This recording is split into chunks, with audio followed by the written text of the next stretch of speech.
You're now listening to episode 44 of the Real Estate CPA podcast. Your source for all things real estate, accounting, and tax. Here we reveal our secrets that can save you thousands in taxes, streamline your accounting process, and help grow your business. Stay tuned to hear insightful interviews with industry experts, successful real estate investors, and current clients on what strategies they use to grow their business and how they steer clear of Uncle Sam. Hi everyone, and thanks for tuning in. Brandon Hall and Thomas Costelli here today with real estate mogul and mastermind expert Rock Thomas. They say 80% of success is mindset and only 20% is tactical. So today we're going to discuss what's holding you back, goal setting, how to structure your day for success, the importance of getting around the right people, and much more. From humble beginnings on a small Canadian farm near Montreal, Rock Thomas became a self-made millionaire, running several successful businesses and 6 award-winning RE/MAX franchises. After achieving epic financial success, showered with accolades and awards, Rock embarked on a quest for personal growth, traveling the world and studying with acclaimed teachers like Tony Robbins, T. Harv Eker, Stephen Covey, and many others. He absorbed success systems, life and business strategies, and countless life-changing experiences. After assimilating all he learned and talking with people from all walks of life who are seeking to do more, he founded Rock Thomas International to bring the best of the best to the world. With April 15th officially behind you, it's never been a better time to start tax planning for 2019 and the years ahead. Our Tax Strategy Foundation engagement is a multiple call series that walks you through the tax strategies you'll need to reduce your tax bills.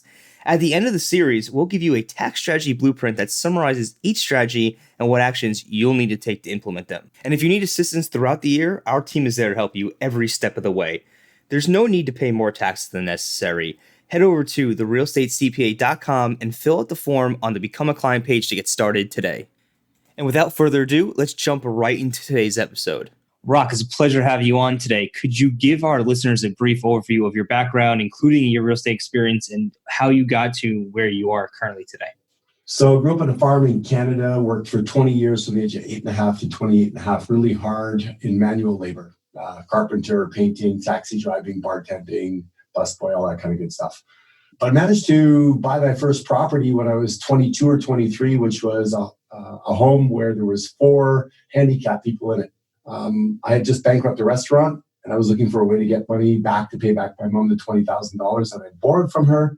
And I became creative by buying a place for $2,000 on a credit card and a balance of sale of $60,500. But the revenue was $2,400 per month, which allowed me to pay everything, have some cash flow, and I still had a full-time job and a side hustle.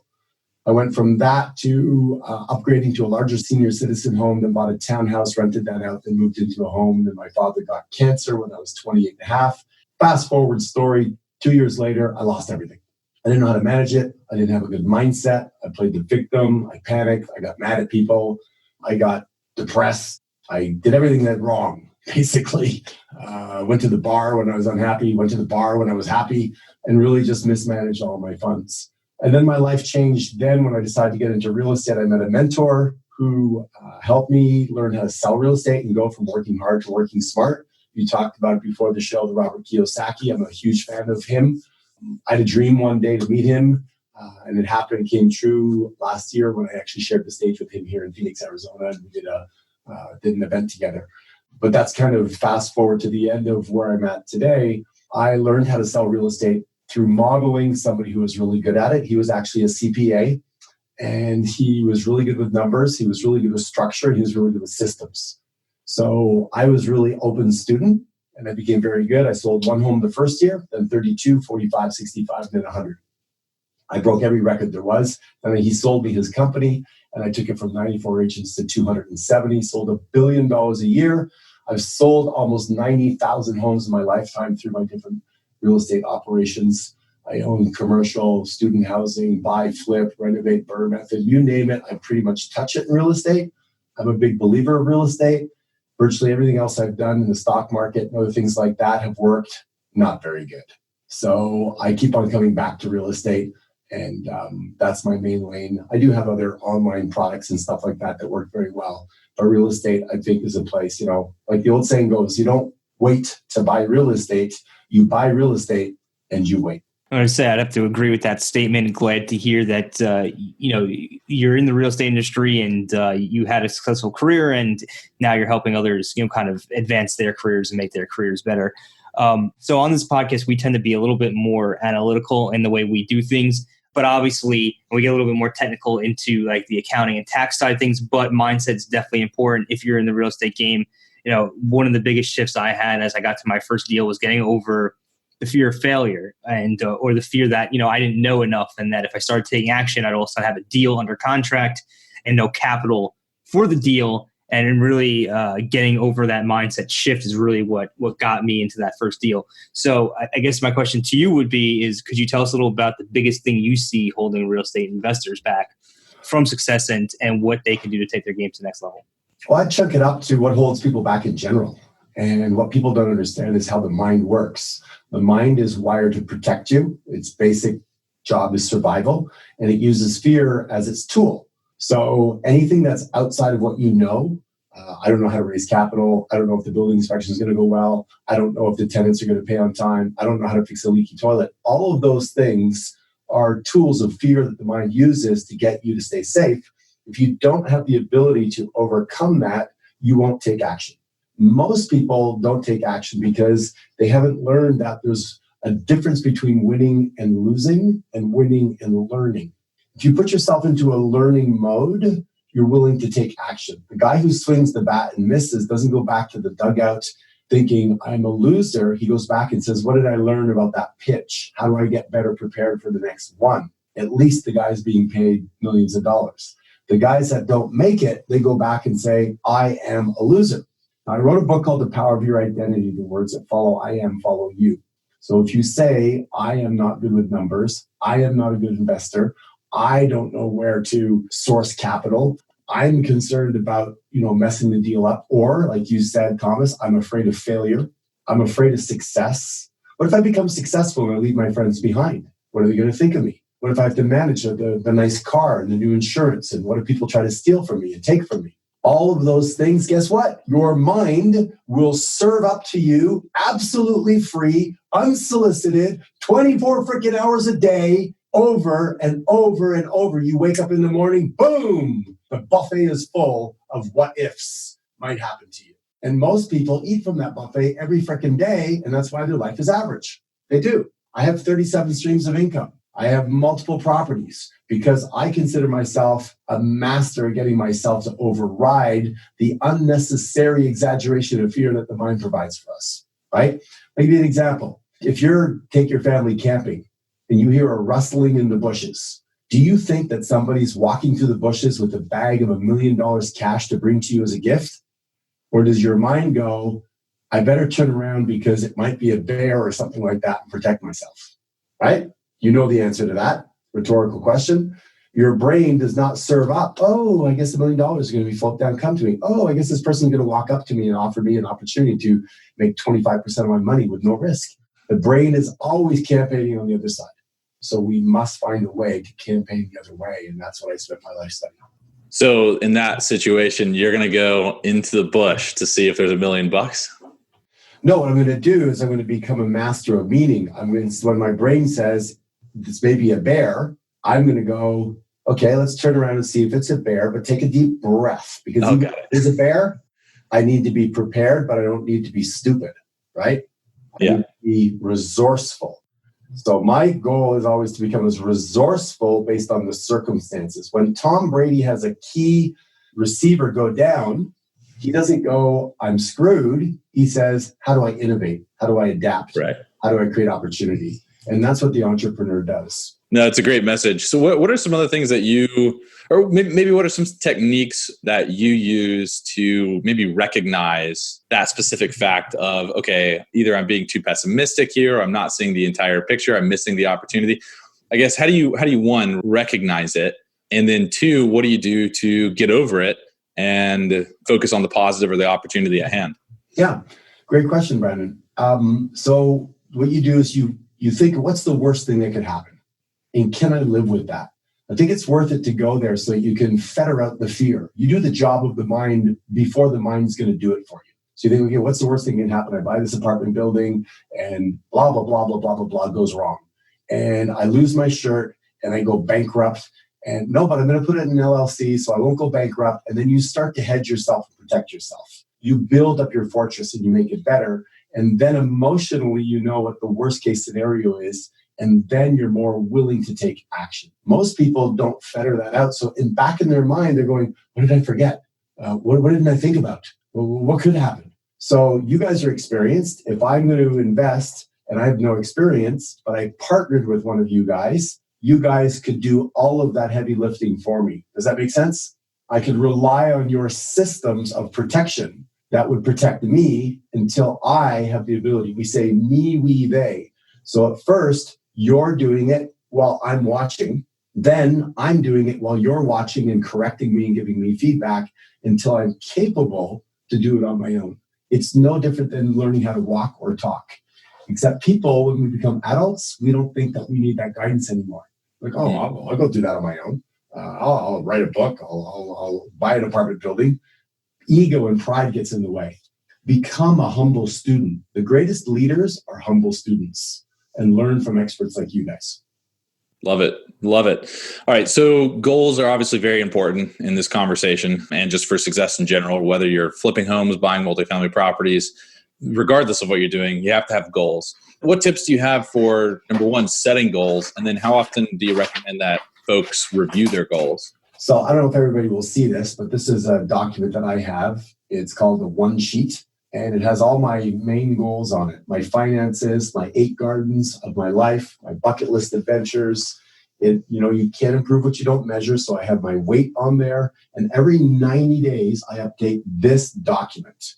But every week, I look at it. Every week, I do a thing called the Sunday System for Success. And I look at it and I make sure that I am pulling from it. Why? There's a thing called the reticular activating system, which is a part of your brain that seeks things out. Now, I'll give you an example. When I was selling real estate, I had a goal to sell 100 homes and to play 100 games of golf. On October 25th, I'm in Canada. It starts to snow. The golf course is closed. I go, okay, I'm out of luck. But I had set that goal and I looked at it every week in my document. I'm walking down the hallway and I hear a guy in the office goes, John canceled. We need to find an 8th guy to come down to Florida to play 2 games of golf for 7 days every day because we've already paid for it. We've got to find that guy who's going to cover those expenses. Immediately, my brain went 14 games, 85 plus 14, 99. I walk into the kitchen where the guys are. I go, I'm in. I didn't ask how much. I didn't ask where. I didn't ask when. I just knew it had to happen. And this is where you override the fear of your brain because you have a bigger, compelling thing called your goal. By the way, Brandon, goals are just problems you choose to solve. If you're going to run a marathon, you've said to yourself, I'm going to choose to get the right equipment, the right shoes. I'm going to practice 3 times a week. I'm going to learn about nutrition. I'm going to sign up. I'm going to pay the cost of $40 to run the marathon, blah, blah, blah. You chose those obstacles by setting a goal for it. When you choose a goal to buy an apartment building, you're telling your brain, I want to learn how to do a building inspection, fill out the documents, get financing. So why do people bitch and complain? That's the part that gets me. Oh, I want to buy an apartment building. Oh, but it's so difficult. I don't understand it. What you bitch about, you tolerate, you get. So when you set a goal, don't bitch about the problems that come with it or uncommit from that goal. So I went and I played the 99 games of golf. And on December 31st, I had 96 sales. And somehow I sold 5 properties that day for 101. And this is documented. This is true. And people are like, well, why do you think that happened? Because when you make a declaration to the universe and you say, here's what I want to do. I want to sell 100 homes. I want to, have a great, amazing relationship. I want to do all these things. And the guy beside you is not telling the universe what he wants. The universe goes, well, I guess John over there doesn't really have any goals. Let's send all the resources to rock. So that's why you got to set goals in writing. You got to talk about them. You got to share them with people that care, not with dream, stealers and haters, and put it out into the ecosystem and then charge forward toward it. Look at it on a regular basis. So you document your goals on the One Sheet. What types of things are on that sheet? Yeah, so I've got, for instance, my past victories, an event we held in Breckenridge, an event I did in Mexico last month. I just bought a home in Phoenix, and I hired 3 new key people for my team. So I'm excited about that. And then I believe that you get motivated by having a compelling future. So I'm buying a new condo on the 44th floor of this beautiful luxury building down in Montreal that I'm going to get later in the year. I'm going to buy 2 new cars this year. I'm going to start a podcast, and I'm enjoying more time at home. So I have my future things that excite me. Now, when it comes to areas of my life, I have health and nutrition, lifestyle, business and career, finance, investment, spiritual, personal growth, friends, families, relationships, and environment and tribe. Those are the 8 categories, and I put different things into them. So for instance, financial investment, just give you a quick example. I want to buy more real estate, about $3 million this year. And I have about $1.5 million in hard money loans. I want to keep on turning that, and be conscious of when it's maturing to have some, the powder dry to put into another investment. So I just wrote those 2 things. So I have it top of mind. When it comes to health and nutrition, I live in the desert now, so I've got H2O. Be very conscious to drink more water. So I have that, and I'm working on my awareness. What are my patterns? What am I doing? When do I lose energy? When do I get angry? The 2 emotions I'm trying to move away from are disappointment and frustration. Those are the 2 ones that I notice I have the most because I have high standards. I like to believe I do. And then I get disappointed. There's a handyman supposed to be here this morning. Now he's coming at 1:00. We'll see, right? So I risk being disappointed, but do I want to give up my energy and my happiness to some outside element, or do I want to maintain it by being more aware? So those are a couple of examples. Interesting. And so you review that once a week. Why once a week? Why not once a day or once a month? Well, I do a ritual called the Sunday System for Success, where I spend 90 minutes on every Sunday looking over it all, and then I drop it into my calendar so that I have my week on my laptop with all my appointments, right? And then whatever is important to me here has already been decided and scheduled on my calendar. So for instance, I'll play golf 3 times this week. I don't need to revisit that. When I wake up in the morning, I know I have a tea time on Thursday morning at 8:20 with John, Bob, and Joe. I already have set what my intention is and what's going to happen there. Will it be fun? Will it be competitive? Or will I work on something specific? The ritual happens on Sunday. I take everything there and I emotionalize it into my week. And then now it's about execution throughout the week. Guys, so it sounds like you mentally prepare yourself for the week ahead on that Sunday through that ritual, which actually leads into our next question, which is actually perfect for this, is how do you structure your days for maximum productivity? Yeah, so a lot of people know this, but some people don't. Is you got to understand that we have only so much energy to spend in a day. Decisions require energy, so I do the best I can to limit my decisions. And I do them in advance. What am I going to wear? What am I going to eat? What am I going to do? The first 4 hours of your day, I try to compact into creativity and into exercise, because those will be the most productive mentally for you. In the afternoons, I try to do more play things and things that are low-level decision-making elements, maybe some paperwork, things like that, of that nature, or spend time with the kids or goofing off. And then I usually get a second wind in the evening where I like to do something that, again, is more creative. I spend a lot of time on content and stuff like that. So for me, the day has, I say to people, tell me what you do before 8:00 in the morning and after 8:00 at night. I can predict the financial future for the rest of your life. So why do I say that? I think most people bluff their way through 9 to 5. You're at the office, you're moving stuff. Your wife knows you're not going to be home, or your husband, whatever. You can sit at your desk and check Facebook and do different things. But what you do in the morning and afterwards is going to define you. So are you checking your finances on a regular basis? Are you writing a book? I wrote my book an hour every morning. 5:00, I get up at 5, and I wrote a book for an hour, a page or a portion of it for 2 years. So you can really make a difference in your life, what you do first thing in the morning. And it's really important to recap the end of the day, to capture what worked, what didn't work, how to improve it, and then to be able to bring that forward with energy and enthusiasm for the next day. That sounds like an excellent way to structure the day. One thing just a follow-up question there is, when it comes to actually structuring out your day and the activities you do throughout the day, how do you put big blocks, say, for certain tasks? How much tasks per day do you allow yourself to do? So you're not getting ADHD type of thing. Thomas, it's changed over time. Today, I'm fortunate that I have most of my staff. I don't work in my business, I work on my business. So a lot of like yesterday, I'll give you an example. I got up 5:00, I meditated, did a little stretching, had something to eat. Then I went to the gym for an hour. Then I came back and I did a couple of hours with my team on some planning. And then I went to the golf course and I played 18 holes. Then I went for my drumming lesson. Then I came back. I went back to the gym. I did hot yoga. I went swimming. And then I came back home and I had another hour where I did a live broadcast. And I think I watched half an hour of Everybody Loves Raymond because that guy cracks me up. And then I went to my room and I read for about 45 minutes. And then I journaled and went to bed. So the blocks are different. When back in the day when I was working on building my Remax franchise, it was get up, run around with the kids, young kids. I was at that stage of my life. I didn't have the same rituals or routines, but I was in the office early. And the thing that I did that I think most people miss out is the first 2 hours of my day was what I call business building. Whatever I was doing, whatever business I have, the first 2 hours, find a new client, find a new deal, set an appointment with a new client for a new deal or something. But most people, they get busy work. They do paperwork, they shuffle this, they shuffle that. Because why? The mind wants to protect them from the unknown or from rejection. So they don't do the heavy lifting. I was the exact opposite. I would do the heavy lifting up front, secure 2 quality appointments that would make me money, and then get to the minutia. So I think that's probably a really important tip for most people, because most people do the opposite. And that's why they're broke, they struggle, and they just aren't where they want to be.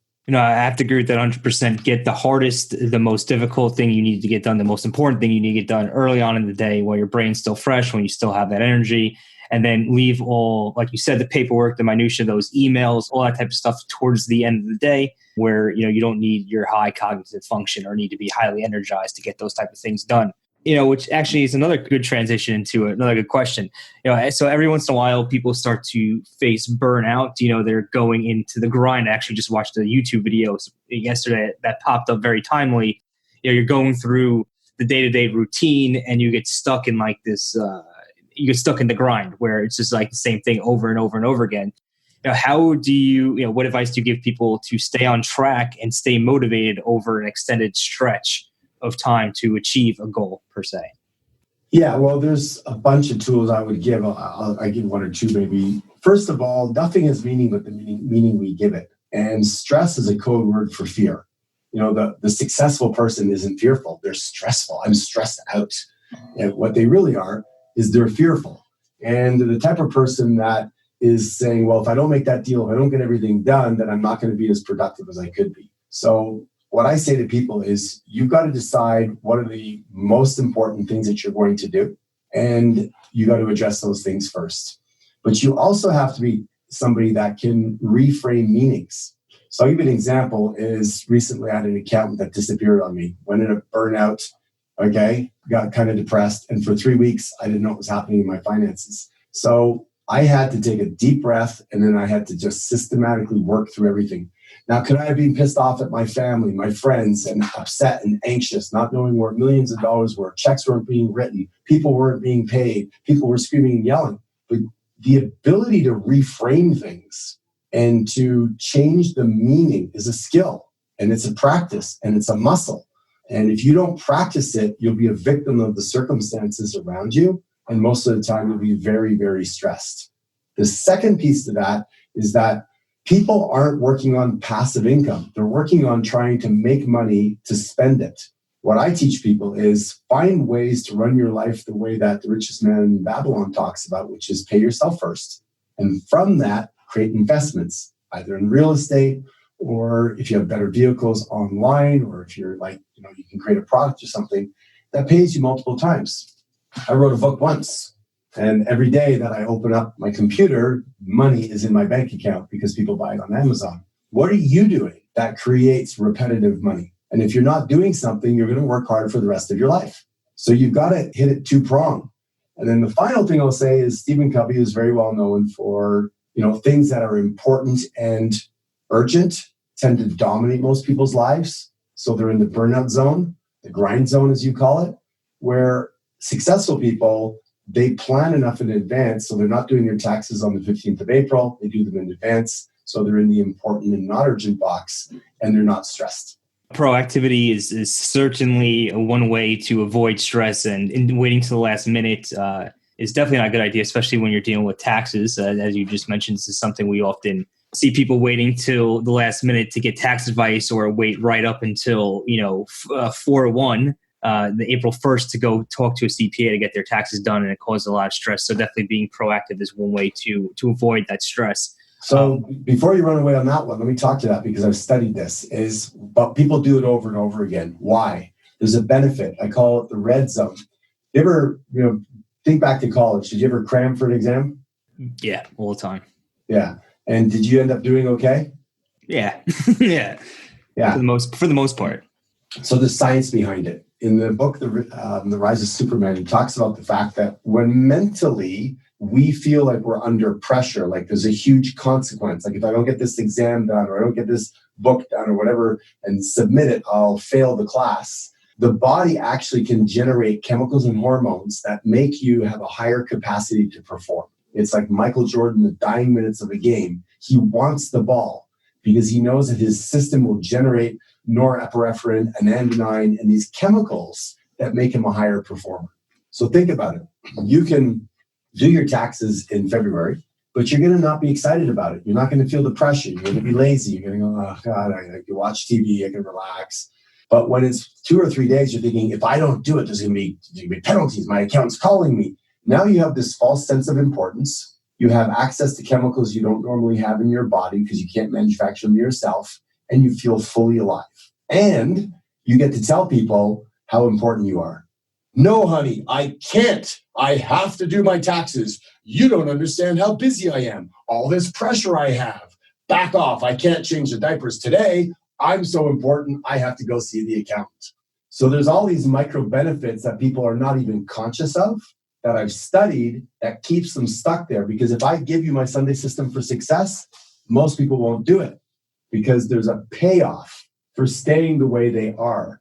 So if people really want to change and redefine themselves, they have to be willing to go below the surface of their behavior to see the belief system that's attached to it, annihilate that, replace it with a new one, and create an epic freaking result. And that's the part that excites me. I know exactly what you just said right now is kind of like the zone that I'm always living in, right? Because I feel like if that pressure is not there, then I'm not performing, right? If I'm relaxed, if I'm calm, I'm not going to get the same amount of work done. I'm not going to put the same amount of effort into it. I'm not going to have those chemicals that you're saying to push me to that next level, like Michael Jordan in like a game 6 or something like that.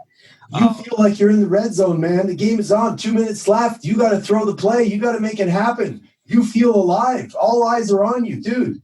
I'm telling you, people live their life this way, and they get adrenaline in their body, and then they have a couple of cups of coffee, and they now feel so fully alive. Otherwise, do my taxes. Who wants to do the taxes? So we teach people, get excited and find a way to generate those chemicals so you can perform like Tom Brady does. Tom Brady practices every play. He wrote about this in his book. Every play like it's the Super Bowl play. He builds that muscle.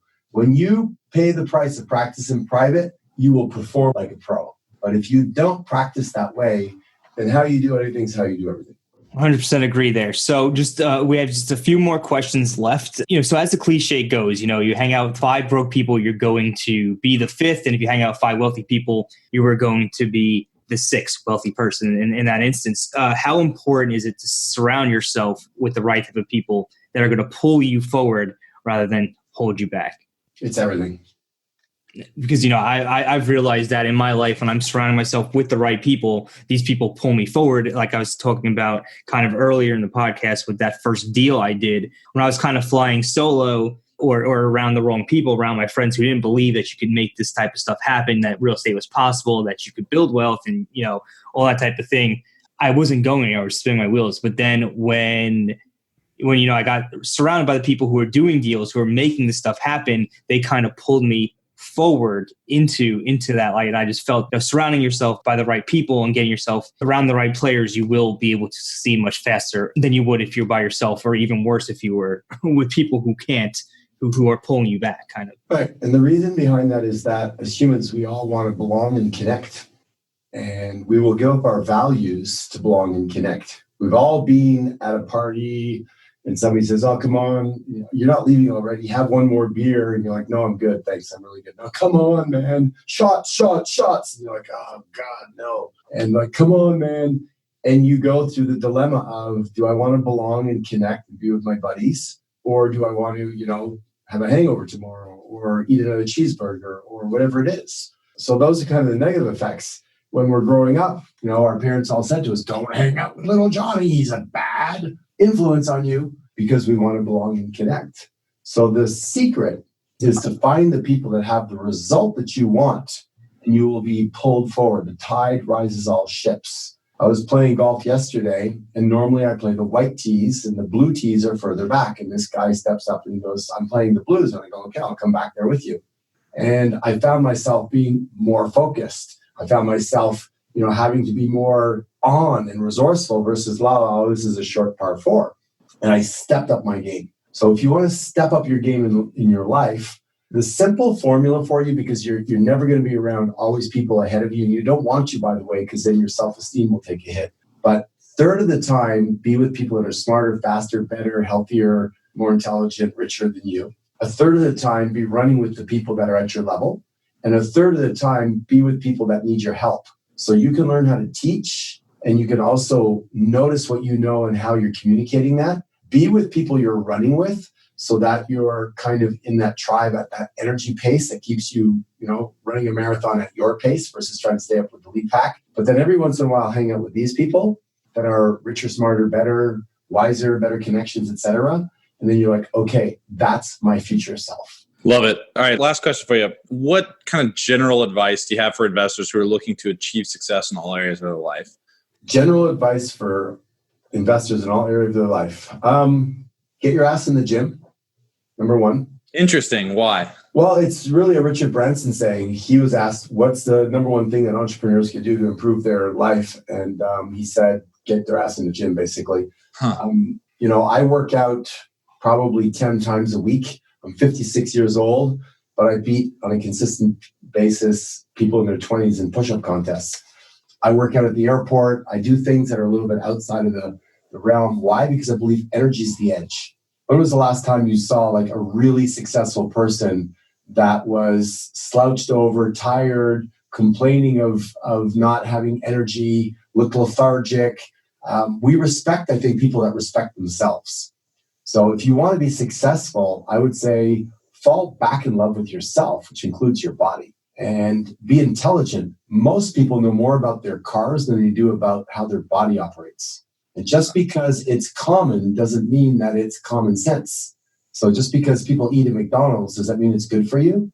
It's not. It's shit. It's junk. It's crap.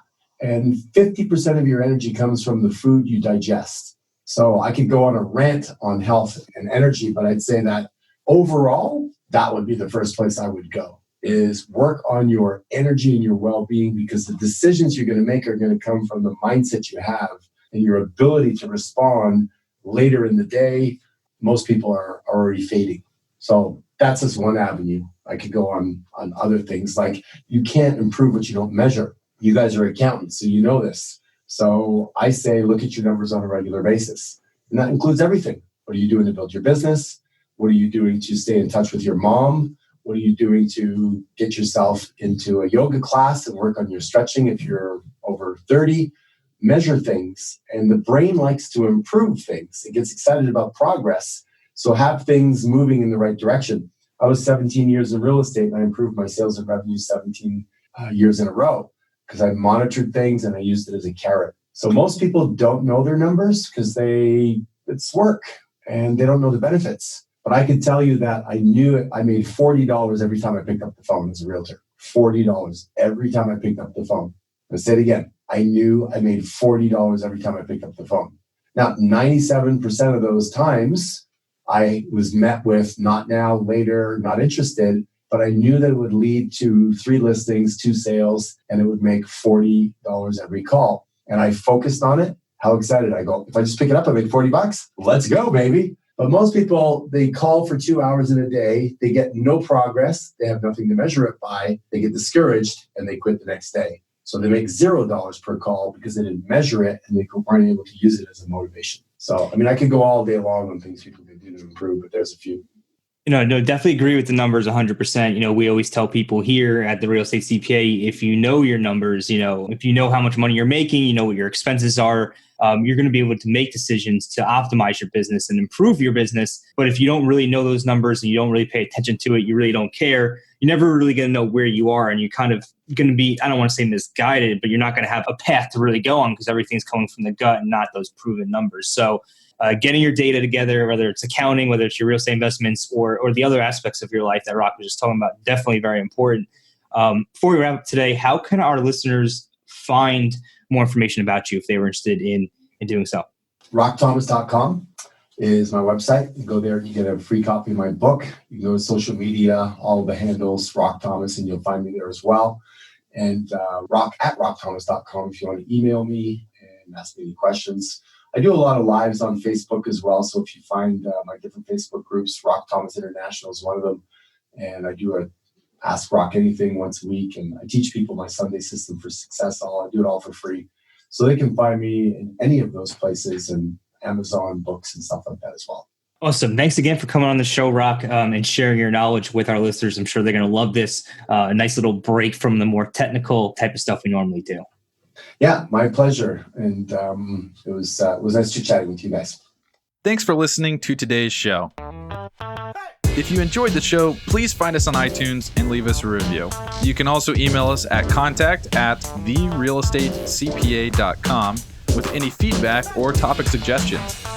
We are always taking on new clients, and with the new tax laws in play, you really don't want to navigate this alone. Let us help you save money on taxes and with your accounting and CFO needs. To become a client, navigate to our client page at therealestatecpa.com and fill out a web form with as much detail about your situation as possible. Thanks so much for listening. Have a great rest of your week.